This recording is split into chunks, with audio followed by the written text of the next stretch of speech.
Hey everybody, this is GGB, co-host Puppers. Today we're going to be getting into the NFL games we got this week. I'm kind of excited. I've been doing, obviously, past couple weeks I gotten down, odds on me. But it feels kind of nice to get back into the motion of recording on Friday night, editing, and then putting them up for Saturday. And then recording them Saturday night, editing, and putting them up for Sunday. It's nice to get back into the little bit of rhythm.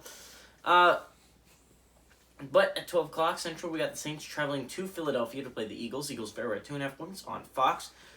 And so the Saints are an interesting football team. And obviously, I'm a huge Saints fan. I think we're a pretty good football team this year.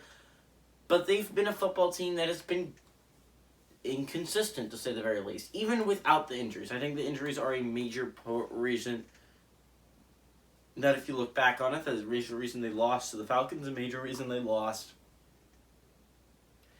to Tennessee, and it's because you lose Jameis Winston. Obviously, Jameis Winston has been such a huge part of what you've been able to accomplish this season as the Saints. Obviously, you lose him in the Tampa game, and that really hurts. Tears his ACL out for the season.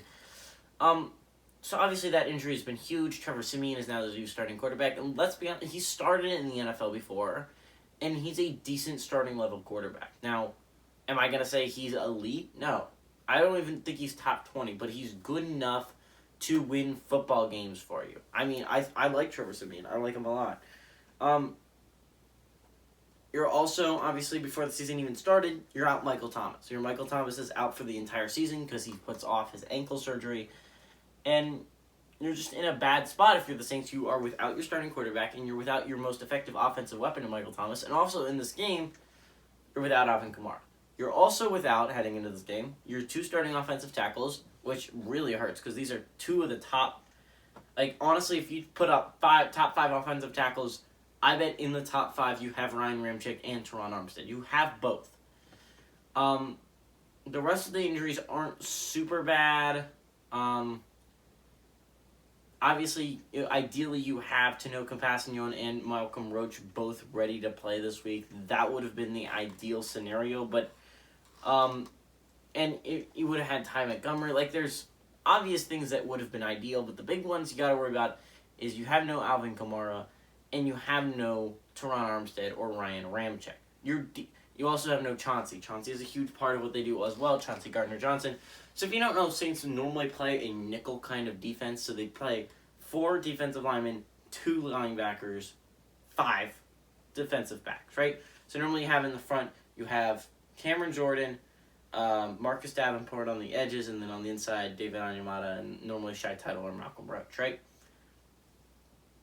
And then in the depth linebackers, you have Demario Davis, and then Quan Alexander / Pete Werner / Caden Ellis, and then you have in the secondary, it was pretty much locked up, but you basically have Marshawn Lattimore, Marcus Williams Jr., Chauncey Gardner-Johnson, Malcolm Jenkins, and then Paulson Adebo / Bradley Roby. That's how our defense normally works. Now, I don't know how it works.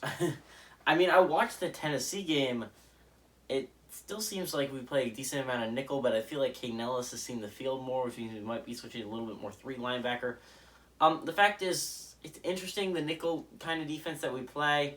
Without Chauncey, I don't know if Bradley Roby's in for it, or if P.J. Williams is in for it. Ken Crawley didn't even see the field last week, so I don't know what's going on with him. He's definitely back with injury, though. So the interesting thing for the Saints is who they're going to go to offensively. Obviously, you are without Alvin Kamara, who's your big threat, and you might be out Taysom Hill. That's a big question mark. He's listed as questionable. Is the only one that's really questionable for this game. I'm not scared for the Saints at running back, honestly. Mark Ingram has proven to be great coming back to the Saints. He's really had a resurgence at home. And then Tony Jones Jr. is expected to be back this week from injury to act as a number 2 running back, and he looked really good in that role for Alvin Kamara. I expect him to be back in a similar role for Mark Ingram. I think we're finally starting to figure out for the Saints wide receivers. And honestly, this is the part that I'm really kind of excited about for the Saints. I mean, I feel like I knew this, but I feel like the Saints offense is finally figuring out. You use Deontay Harris in a lot of different situations, but he's a deep threat, mostly. He is a very good, explosive, deep threat. And then You know what you can do with explosive deep threats? Make them run outs. And you know what happens when they run outs? You get an open out. Because there is no way you can cover a person like Deontay Harris deep and cover an out. It's just not going to happen because you have to give him depth for the fact that you have to be able to cover him deep. But if you give him the depth, he just runs an out route and it's just an easy pickup. So that's why Deontay Harris is their most explosive threat offensively. But you also have Marquez Callaway, on the other hand, who's not as explosive of a threat, but is a very good 50-50 jump ball. You saw that twice in the Titans game, one for a huge play down the field that they very much needed, and then one for the huge touchdown. So, Marquez Callaway is also another player that, if you use correctly, is a huge weapon. Tre'Quan Smith is starting to finally make his impact on offense, and I believe he's a more rounded receiver than all of them.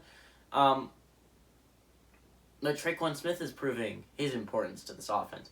The really interesting thing is who's the number 4 receiver.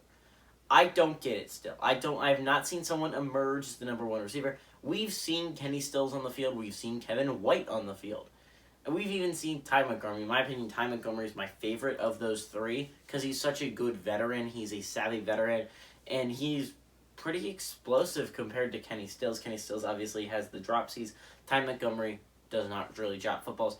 Lil Jordan Humphrey is a guy I would love to see get more involved in the offense. The big problem I have with my Saints, number 1 is our offensive tackle situation. I am hugely worried about that. I'm not that worried about their defense, regardless of Tanoka Kpassagnon being out and Malcolm Roach. I believe Shy Tuttle, Christian Ringo fill in defensive tackle fine. They'll work really well. And the defensive end, I'm a little bit worried about our depth right now because Peyton Turner going on IR, not having Tanoka Kpassagnon. But you still have Carl Granderson in...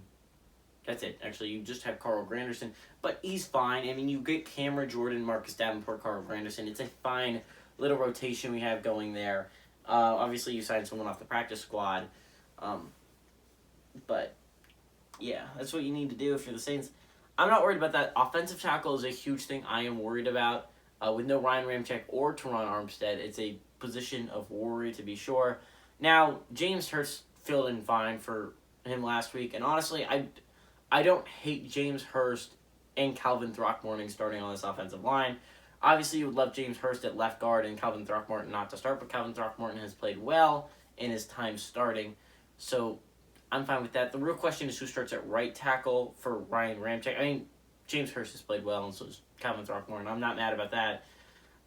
Right tackle is a little bit of an issue, though, because I don't know if you play Jordan Mills, the experienced kind of veteran, or you play the rookie Landon Young you drafted in the 6th round, but you traded up to get him in the 6th round. Obviously, you saw something there.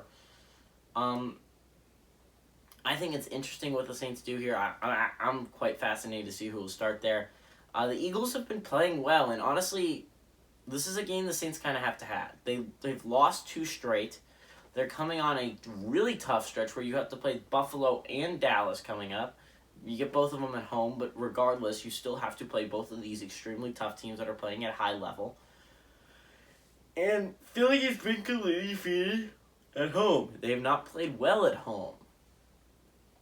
So it makes for an interesting thing. Obviously, the Eagles have also put them in a perfect position to make the playoffs if you're an NFC team. Remember, if you win this game, you're the Eagles, you're at 5-6. That is something not a lot of people thought the Eagles would be at this point in the year. That would put you about half a game ahead of the Falcons.